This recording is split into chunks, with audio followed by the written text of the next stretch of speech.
কেয়া, বাবা আসতেছে, নাস্তা রেডি করো।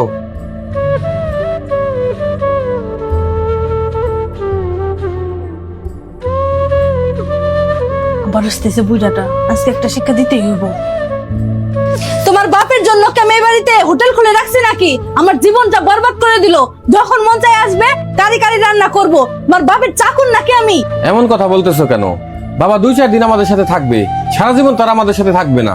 তোমার বাবার বয়স হয়েছে কিন্তু বুদ্ধি হয় না। তোমার বাবা তোমার অন্য ভাইদের সাথে থাকতে পারে না? বেকুব কথাকার। আমি ওনার জন্য একটা দানাও রান্না করতে পারবো না। আরে আমি ওনার সন্তান, উনি আমার কাছে আসবে, থাকবে, আমি কি ওনাকে না করতে পারি? এটা কি ঠিক হবে তুমি বলো? আমি কিচ্ছু বুঝি না, তোমাকে সাপ সাপ বলে দিচ্ছি, এই বাড়িতে আমি হোটেল চালু করতে পারবো না। আমি তোমাকে বিয়ে করছি, তোমার জন্য সব করতে পারবো, কিন্তু তোমার বাবা মার জন্য না। এই বাড়ির চাকর না আমি।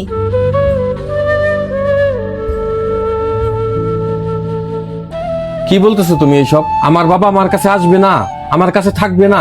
তোমার যদি তোমার বাপের সাথে এতই দেখা করার ইচ্ছা থাকে, বাইরে যা দেখা করবা, বাড়িতে আনতে পারবা না। চুপ করো তো। আমার মা বাবা নিয়ে তোমার প্রতিদিনের চিল্লা পাল্লা আমার আর ভালো লাগে না। যাও নাস্তা রেডি করো, বাবা আসতেছে। আমি তোমাকে বলছি না উনি এই বাড়িতে আসবে না, তারপরে যদি তুমি ওনাকে এই বাড়িতে আনো, আমি আজকে ওনাকে এমন অপমান করবো তুমি কল্পনাও করতে পারবে না।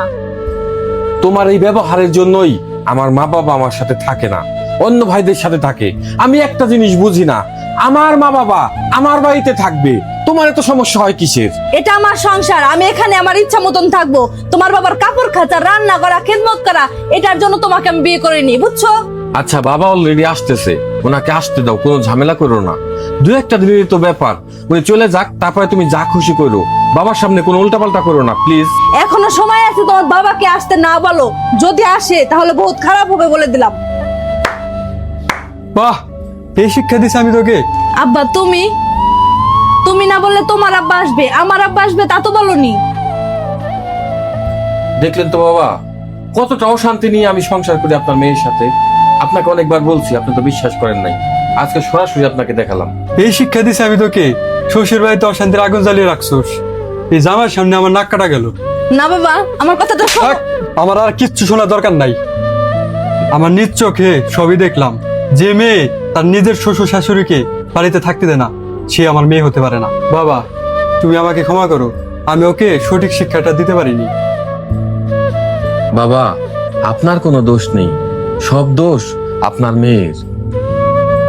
একটা সন্তানকে বড় করতে বাবা মা অনেক কষ্ট করে, পড়াশোনা করিয়ে কিংবা কাজ শিখিয়ে সন্তানকে প্রতিষ্ঠিত করে। তারপর সন্তান যখন বিয়ে করে, বউ এসে বলে এই সংসার স্ত্রীর, এই সংসারে বাবা মা কেউ না। একটা সন্তানের জন্য মা বাবা যে ত্যাগ স্বীকার করে, তার 100 ভাগের 1 ভাগ ত্যাগও তোমরা স্বীকার করতে পারবা না। এই তোমাদের মতো মেয়েদের জন্যই, তোমাদের মতো স্ত্রীদের জন্যই আমাদের মতো ছেলেরা মা বাবার খেদমত করতে পারে না, বৃদ্ধ বয়সে মা বাবার পাশে থাকতে পারে না। আজ থেকে তোর জন্য আমার বাড়ির দরজা বন্ধ থাকবে। যেদিন শ্বশুর শাশুড়ি মন জয় করে থাকতে পারবি, সেদিন আমার বাড়িতে আসতে পারবি। বাবা, তুমি তোমার মতো করে তোমার মা বাবাকে নিয়ে একসাথে থাকো। আমার মেয়ে যদি ঝামেলা করে, তুমি যা ইচ্ছে তাই করো, আমি কিছুই বলবো না।